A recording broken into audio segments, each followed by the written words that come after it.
క్రైస్తల దైవ మర్మములు మార్చి 23. ప్రభు పేరట వచ్చువాడు స్తుతింపబడుగాక. మార్కు 11:9. యేసుక్రీస్తు బేతనియా నుండి గాడిద పిల్లనెక్కి 4వ పర్యాయము యెరూషలేములో ఒక రాజుగా ప్రవేశించాను. మనం ఆయనను మొదటిగా మన హృదయములలో రాజుగా చేర్చుకునవలెను.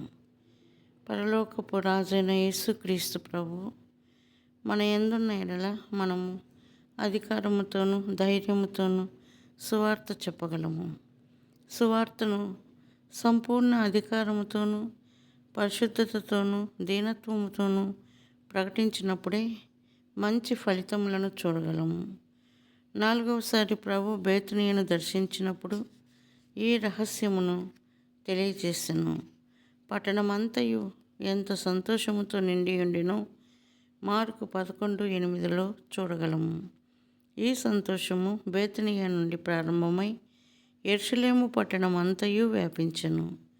యెరూషలేముతో పోల్చి చూచినచో బేతనియా చాలా చిన్న గ్రామము. యెరూషలేములో అనేక మంది ప్రజలు, శాస్త్రులు, పరిసయ్యులు, ధనికులుండిరి. కానీ వారందరూ ఆత్మీయముగా గ్రుడ్డివారై ఉండిరి. బేతనియా చిన్న గ్రామమైనను సంతోషం అక్కడి నుండి ప్రారంభమై గ్రుడ్డితనముతో నున్న యెరూషలేము ప్రజలకు వ్యాపించెను. మన ప్రభువు మిగిలిన కొద్దిపాటి శేషము ద్వారా తన ఉద్దేశములను ఈ దినములందు నెరవేర్చనై ఉన్నాడు. మనము కొద్దిమంది అయినను వినయ విధేయతలు కలిగి ఉన్న ఎడల దేవుడు మన ద్వారా గొప్ప కార్యములు చేయును.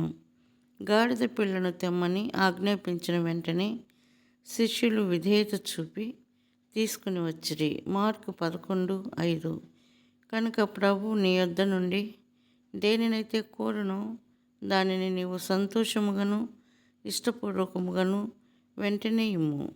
అప్పుడు నీవు జయ జీవితమునకు, సంతోషకరమైన గృహమునకు మరియు జీవము గల సంఘమునకు కావలసిన ప్రభు శక్తి యొక్క రహస్యమును కనుగొందువు.